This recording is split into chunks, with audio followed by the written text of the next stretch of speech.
देश में निजाम मुस्तफा कायम करने का जिहादी षड्यंत्र, रेलवे स्टेशनों पर मस्जिदें और कब्र बनाई जा रही है। देश के हाईवे भी इस षड्यंत्र से अछूते नहीं हैं।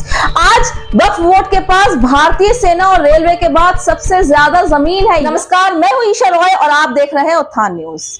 जैसे कि हम सभी जानते हैं कि 2 जून 2023 को बालासोर रेल दुर्घटना भारत के इतिहास की सबसे बड़ी रेल दुर्घटना बताई जा रही है। ओडिशा सरकार ने रेल हादसे में मरने वालों की संख्या 288 और घायलों की संख्या 1175 बताई है।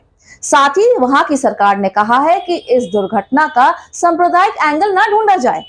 लेकिन क्या आप बता सकते हैं कि दुनिया भर में होने वाली किसी भी बड़ी दुर्घटना के पीछे सबसे पहले इस्लामिक जिहाद का एंगल क्यों ढूंढा जाता है? क्यों चीन, इथियोपिया, फ्रांस, मिस्र, म्यांमार और ऐसे कई देश इस्लाम के विरुद्ध संघर्ष कर रहे हैं? मोदी सरकार ने इस घटना की सीबीआई जांच की घोषणा की है, जो सामान्य स्थिति में तो नहीं की जाती। इसके पीछे वजह भी है और वो है भारत विरोधी शक्तियों की टूल किट।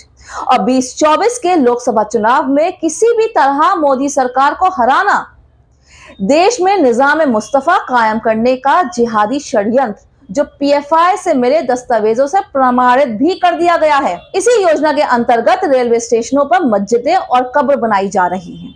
रेलवे लाइनों के किनारे कब्र, मस्जिदों का और झोपड़ियों का निर्माण किया जा रहा है। देश के हाईवे भी इस षड्यंत्र से अछूते नहीं है। इंपॉर्टेंट जगहों पर महानगरों, नगरों को, देश के मार्जिनल एरियाज को बाहरी बांग्लादेशी और रोहिंग्याज मुसलमान की आबादी से घेरने की योजना चल रही है, जिसका खामियाजा निश्चित तौर पर यहाँ के मुसलमानों को भी भुगतना पड़ेगा अपना रोजगार खोकर। समाज के लगभग सभी वित्त विहीन व्यवसायों पर ये बाहरी मुसलमान कब्जा करते जा रहे हैं और भारतीयों के हाथ से रोजगार छिनता जा रहा है। आज वक्फ बोर्ड के पास भारतीय सेना और रेलवे के बाद सबसे ज्यादा जमीन है, यानी वक्फ बोर्ड देश का तीसरा सबसे बड़ा जमीन मालिक है। वक्फ मैनेजमेंट सिस्टम ऑफ इंडिया के मुताबिक देश के सभी वक्फ बोर्डों के पास कुल मिलाकर 8,54,509 संपत्तियां हैं, जो करीब 8 लाख एकड़ से ज्यादा जमीन पर फैली हुई है। 1947 के विभाजन के समय छोड़ी गई जमीन सरकार की थी, जो मुस्लिम संपत्तियां वक्फ बोर्ड के हवाले कर दी गई। भले ही दुनिया मानव मूल्यों की संस्कृति की बात करे, लेकिन दुनिया में जंगल राज्य है जहां केवल तलवार की बात सुनी जाती है।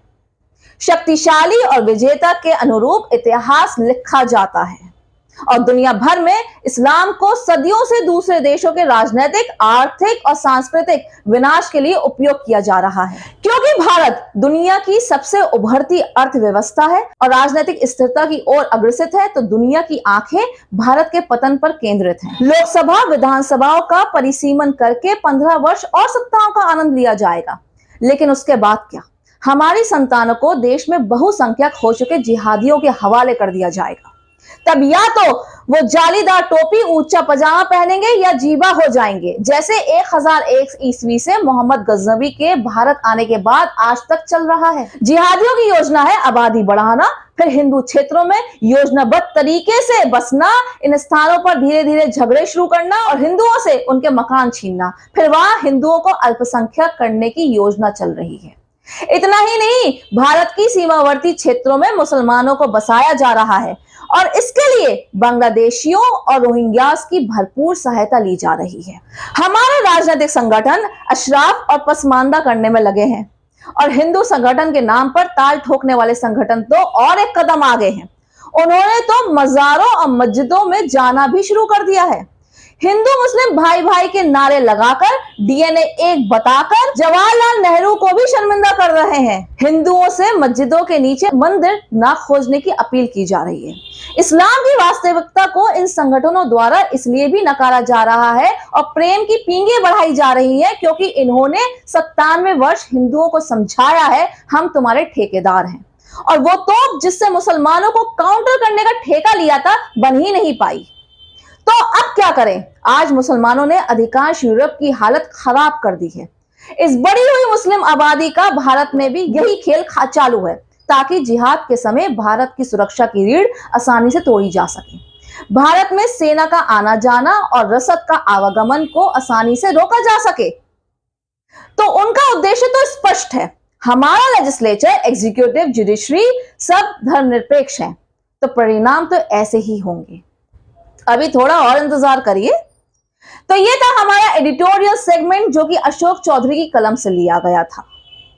आप भी अपना लेख हमें नीचे दिए गए ईमेल पर भेज सकते हैं। अगर हमारी एडिटोरियल टीम आपके लेख को मंजूरी देती है तो हम आपके विचार उत्थान न्यूज के जरिए जरूर दिखाएंगे।